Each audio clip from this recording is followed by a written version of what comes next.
There are a lot of weapons you look at and you think, oh my god, if that had just had the right chance to shine, it would have done so well and it would have been historical.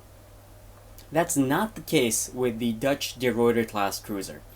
It was from start to finish a complete disaster in a lot of ways, but there are a couple of major design flaws that you can look at, and even if you have no experience in naval shipbuilding, you should immediately recognize the myriad of problems there are. Now, the first issue is very obvious, so I won't harp on it that much, but it's the matter of the guns. There were only 7 of them, they were undersized, and overall the firepower just was not there for it to be competitive against the Imperial Japanese Navy, which at the time the De Ruyter was built had the Mogami class armed with the 15 155mm 6.1 inch guns that were technically classified as light cruisers, even though they clearly had plans to convert them into heavy cruisers as soon as the terms of the naval treaty ran out, or even before as well. They were not particularly against cheating on those naval treaties.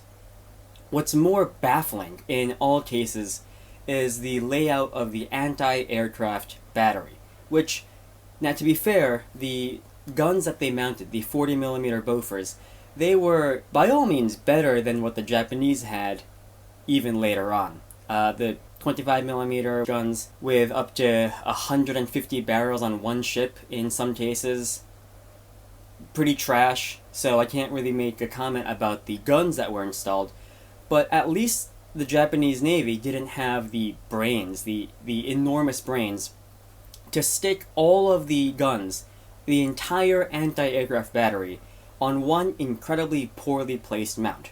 And I think just by looking at the design, you can probably see where I'm going with this.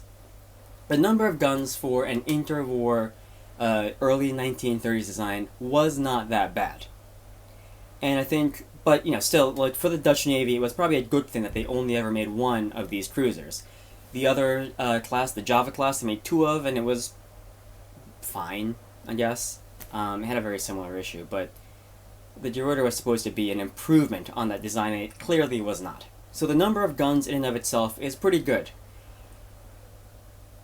But look at their placement. You got these 10 guns arranged in a nice, symmetrical, visually appealing formation, all aft of the bridge superstructure. All aft of the bridge superstructure, which means that if you have an enemy, especially a torpedo bomber, coming in at a low altitude from head-on, everything's okay as long as the plane remains somewhere to your side or behind you. That's fine. It's all peachy. As soon as the path of the plane crosses anywhere near to the front of the ship, all of a sudden, the only way to fire on that enemy plane that could be carrying a huge bomb load or a torpedo is to shoot through your own bridge. And let's not forget the fact that these planes are very small relative to a ship, which means that if a plane is coming at you from straight ahead, then what you're dealing with is a very, very small target that you can only really hit by angling your gun ever so slightly toward the center line of the ship. The only problem is, at the center line of the ship, you got the fucking bridge structure. And so you had the choice between completely ineffectual gunfire by not shooting at the enemy plane, or I guess if you really wanted to, you could turn your ship and possibly throw off the entire formation of the fleet. Or you can just ass blast your captain and his chief of staff and wipe out any communications and central leadership you might have on the ship.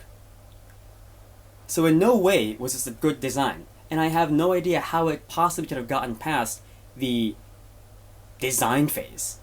Or even before the design phase, there must have been a time where they sat down and they thought, oh my god, where should we put all these guns?